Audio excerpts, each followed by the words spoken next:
from suicide every 16.2 minutes, according to DoSomething.org.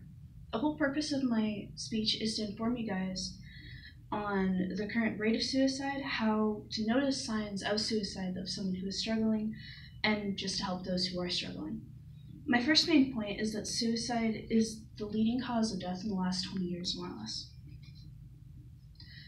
Suicide rates have actually gone up 30% since 1999, according to NBC News, and some of the major factors are social media and really abusive relationships.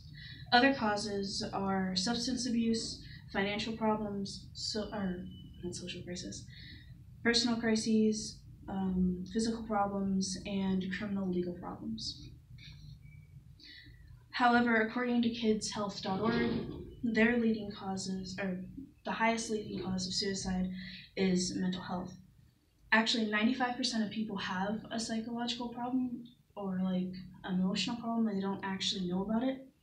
Another leading cause are emotional abuse, physical abuse, and sexual abuse. Being in these situations makes the teen feel worthless. It makes them feel like they shouldn't look for help, and since the abuse is constant, it makes them feel like it's just normal. That takes us to our second main point, which is just noticing when a teen is struggling. Tema Enderfield, psychologist, explains the main signs that teens give out on their on her site. Teens who they don't have to seem suicidal or they don't have to seem impulsive. Teens that talk about death a lot or just talk about jokes involving death tend to be struggling.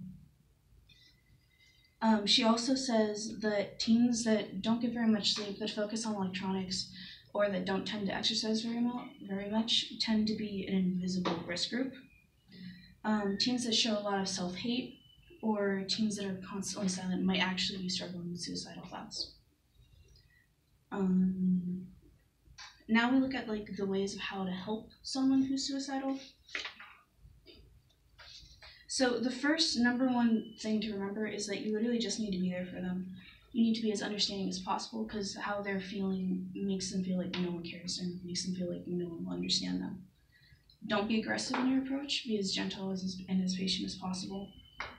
And hugely, do not give advice. Just listen to them. You want to make the teen feel like they're okay, to explain how they're feeling to you and make them feel safe around you.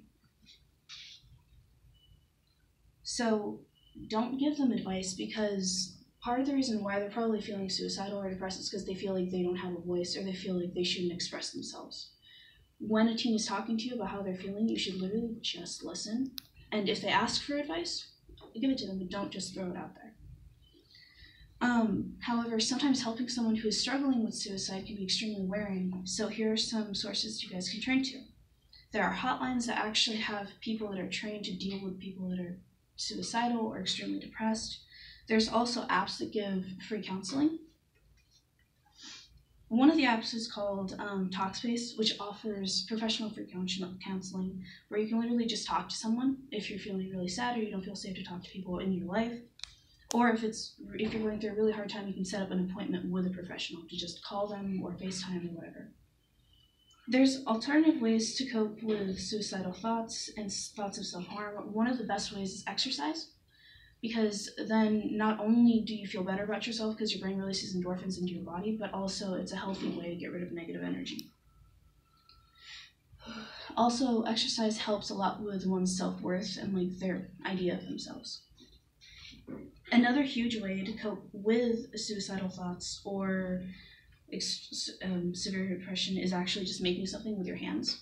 Making something with your hands is extremely productive, and it helps get rid of the thought that you're useless and you can't do anything, and it makes you feel accomplished because you actually made something. That takes us to the last thing, which is most important, is knowing how a suicidal individual feels.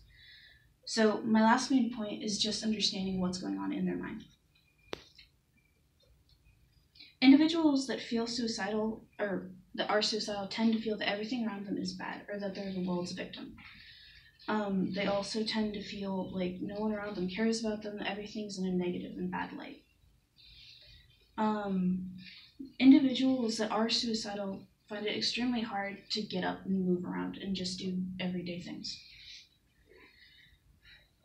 When you're around someone who's struggling with suicide or extremely bad depression, it's important to be very supportive of them and be as gentle with them as you possibly can. Don't invalidate their feelings. Don't tell them, oh, this is just a phase, you'll get over it. Which takes us to the end of our presentation. And I just want to recap the main points with you guys, which is just that suicide is the main leading cause of death in the last 20 years. But you need to know the signs of someone being depressed or struggling, and also just understand kind of what's going on through their head. I hope that this speech helped you guys better understand what's going on like around you. Maybe you'll notice someone who's struggling and maybe you didn't notice before. Thank you.